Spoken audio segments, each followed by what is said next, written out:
Bonjour, je m'appelle Arnaud Pluquet, j'ai bientôt avoir 33 ans. J'ai fait des études de publicité, de photo, mais c'était toujours le cinéma qui était dans ma tête, donc depuis l'âge de 8-10 ans. J'ai fait des jobs d'étudiant pour acheter ma première caméra, j'ai fait des petits films amateurs comme ça avec mes potes d'école, avant de me décider de faire des trucs plus professionnels, parce que j'avais entendu parler du bif quand j'étais encore à l'école, je me suis dit un jour j'irai, et en 2016 je suis allé pour la première fois, et depuis je continue. Oh, c'est les films. Regarder des films, regarder les making-of, lire des bouquins, comment écrire un scénario, comment réaliser. Je me rappelle plus. J'en ai fait un, mais que pour l'instant il reste en stand-by. Puis j'ai fait un court-métrage et un nouveau long, on va dire 3. Ouais. Ah, mais moi je dors jamais, moi.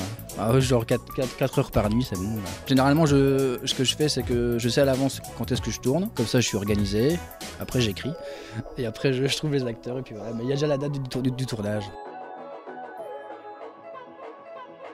Alors, il y a 1 mois d'écriture, plus ou moins. Ensuite, il y a 2-3 jours de tournage. Et si c'est un court-métrage, je veux dire 1 semaine, 2 semaines de montage. Puis le mixage, en tout, c'est 2 mois et demi.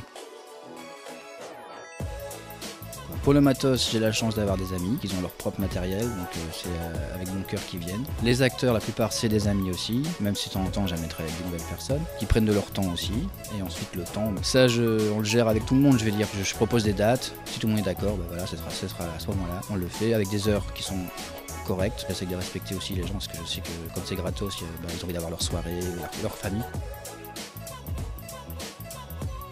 Bonjour, alors moi je suis Michel Angeli, je suis comédien professionnel. Quand j'ai rencontré Arnaud, il m'a proposé un rôle. Moi je trouvais son histoire assez intéressante, alors fonçons, on verra bien. Il me dit, bon mais il n'y a pas de budget. Du moment que moi, le scénario me plaise, j'ai un rôle intéressant et que j'aime faire, alors j'ai dit ok. Depuis on ne se quitte plus, ça va faire son 5e film maintenant, parce que je crois en lui. Il a un côté de Hitchcock comme ça qui me plaît beaucoup. Il a un style qu'on voit pas souvent.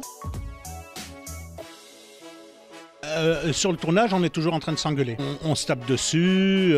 Non, en fait, on s'adore. Sur le plateau, on reste amis, mais professionnels quand même. Et c'est ça qui est chouette. Et on se comprend très vite. Quand il veut quelque chose dans sa mise en scène par rapport au personnage, je sais ce qu'il veut. Et on y va, et ça tourne, et voilà. La mariée et les morts vivants. C'est une histoire de famille qui est découpée en 2 parties. Donc là, il y aura la partie famille avec la mariée, le père, la mère et son mari bien évidemment et son frère. Et son oncle qui se trouve à 80 km de là, qui se prépare pour aller au mariage, qui malheureusement ne pourra pas y aller. On n'a pas reçu l'invitation, mais c'est pas grave. Ils ne seront pas invités à notre mariage, c'est tout. De quel mariage tu parles en fait? Tout ça, c'est autour d'un monde de fin du monde avec des zombies. C'est la question qui se pose, c'est tiens, si il se passe quelque chose, est-ce qu'on va se bouffer la gueule ou on va s'entraider en fait? Je crois que l'espace est peuplé de virus extraterrestres. C'est important pour moi parce que généralement c'est des vieux films, comme ici c'est La Nuit des Morts Vivants où il y a une référence aussi à Evil Date. Pour moi c'est du vrai travail cinématographique, du vrai travail artistique. C'est du cinéma comme on n'en fait plus en fait, et c'est les films avec lesquels j'ai grandi. Donc je me rappelle Evil Date, je l'ai vu en cachette bien sûr, mais à l'âge de 11 ans, et ça m'avait fait flipper. Mais je l'ai revu après quelques années et je me suis dit ouais non c'est terrible, c'est ça que je veux faire en fait. Alors il y a des références forcément au film de Georges Romero, à Evil Date, à Massacre à la tronçonneuse, à Psychose, au film de Quentin Tarantino pour les dialogues. Et là il faut que je te laisse, je crois que je vais me faire bouffer. En fait il y en a que c'est conscient et il y en a que c'est inconsciemment en fait. Parce que ça on me l'avait dit en mixage son avec celui qui fait le mixage, qui me dit ouais il est bourré de références ton film, il y a ça, il y a ça. Je fais bon c'est certainement inconsciemment que je le fais quoi. Non, c'est parce qu'on ne sait jamais à l'avance si on est sélectionné ou pas de toute façon, surtout que cette année j'avais remis une version de travail, donc j'avais un peu peur de ne pas être pris, mais c'est toujours une satisfaction. Pour moi c'est comme si c'était la première fois que j'y vais, en plus le BIF c'est une référence quand même dans le festival, et puis être au BIF c'est comme le festival de Cannes quoi. Non, justement, j'aime bien. C'est pour ça que je le fais aussi, c'est pour le public. De toute façon, tous mes films qui ont passé au BIF, il y a toujours eu j'aime ou j'aime pas. Moi, c'est ce que je recherche, parce que faire comme tout le monde, ça m'intéresse pas. Donc, c'est bien d'avoir des avis comme ça pour en discuter. Ici, j'ai voulu faire un film un peu plus commercial, je veux dire entre guillemets. Mais à mon avis, il y aura toujours j'aime ou j'aime pas, ça c'est sûr. Poupée Paradise. Ouais. Alors ça, c'est un film qui est carrément différent de ce que je fais d'habitude parce qu'on est dans un drame. Un peu référence ici, parce que c'est toujours des références mes films.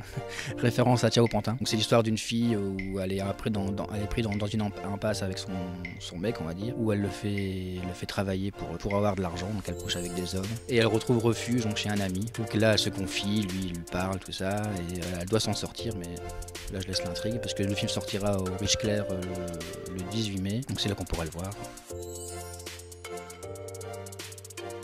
Alors déjà, à partir du moment où je prends plus de plaisir à le faire, j'arrête. Être reconnu, mon envie c'est pas être connu en fait, c'est faire des films, les montrer, que ça plaise aux gens, parce que c'est le public qui fait que t'es connu ou pas connu. En vivre, je pense que ça c'est le rêve de tout le monde, oui forcément. Je veux dire, moi j'ai un boulot à côté, donc je veux dire, y a pas de souci pour l'instant. L'objectif c'est pas d'avoir blindé de Palme d'Or et être super connu partout. J'adore faire des films depuis que je suis tout petit. Déjà quand j'étais petit je les montrais, mais c'était dans mon salon, et là je les montre au bif, voilà, et rien que ça pour moi je suis heureux en fait. De pouvoir faire le vrai remake de Massacre à la tronçonneuse.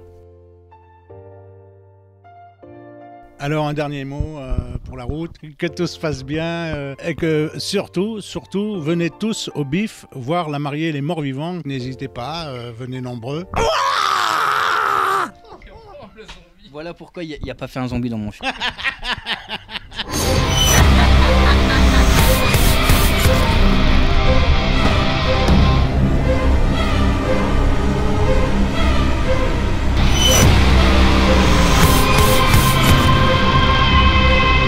Nous sommes passés de villes pleines de vie à une ville morte.